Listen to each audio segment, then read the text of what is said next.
गौकशी की एक अफवाह और उससे अखलाक की बेरहमी से हुई हत्या। यह हेडलाइन मीडिया में आपने कई बार रिपीट होते हुए देखी होगी, पर एक दशक बाद अखलाक को इंसाफ मिलना तो दूर, अब हत्या के आरोपियों को ही बरी करने की मांग की जा रही है। मांग कौन कर रहा है? कोई भीड़ नहीं, बल्कि एक राज्य की सरकार जिसका काम होता है लॉ एंड ऑर्डर को कायम करना। ये मामला इस बात का जीता जागता उदाहरण है कि अफवाहें कितनी खतरनाक हो सकती हैं। गौकशी की अफवाह से जुड़े हिंसा के मामलों में एक ऐसा पैटर्न देखने को मिलता है जहां क्राइम साबित करने की सारी जिम्मेदारी पीड़ित या उसके परिवार पर ही होती है। 28 सितंबर 2015 को अखलाक उत्तर प्रदेश के दादरी में अपने बेटे के साथ घर पर सो रहे थे।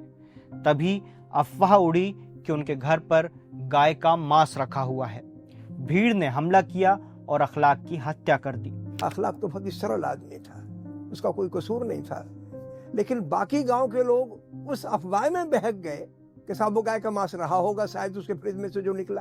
तो एक झूठी खबर जब फैलाई जाती है तो वो महीनों तक उसका असर पड़ता है। पर अखलाक का परिवार लगातार इन आरोपों से इनकार करता रहा है।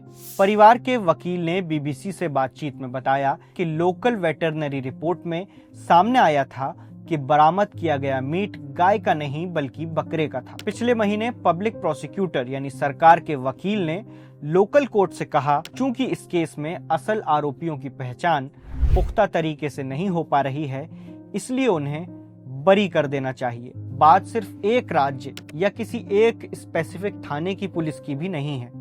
गौकशी की अफवाह के चलते हुई हिंसा से जुड़ी हमारी इन पिछली ग्राउंड रिपोर्ट्स को देखिए।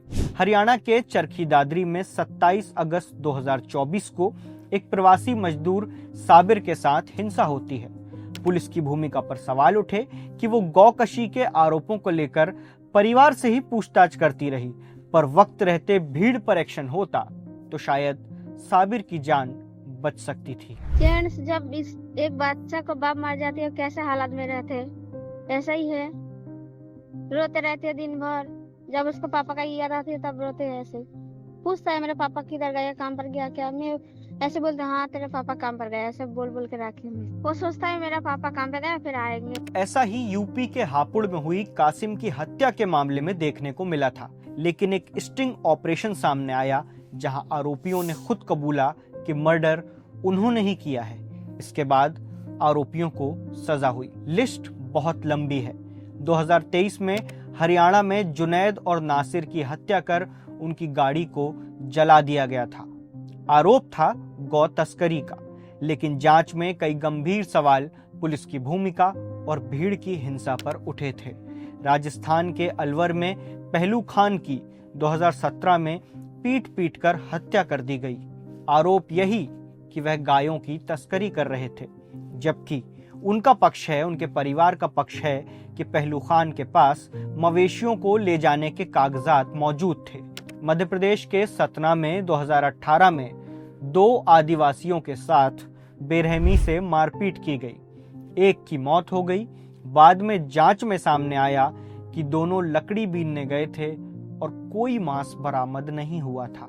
अफवाह के शिकार लोगों की ये कहानियां हम आप तक पहुंचा रहे हैं अपनी इस खास सीरीज में, जिसका नाम है एक अफवाह की कीमत, फेक न्यूज रियल इम्पैक्ट। यहां हम ग्राउंड पर जाकर अफवाह के शिकार लोगों से समझने की कोशिश करते हैं कि एक अफवाह ने उनकी जिंदगी को कैसे बदल कर रख दिया। आप इस काम में हमारी मदद भी कर सकते हैं हमारे मेंबर बनकर।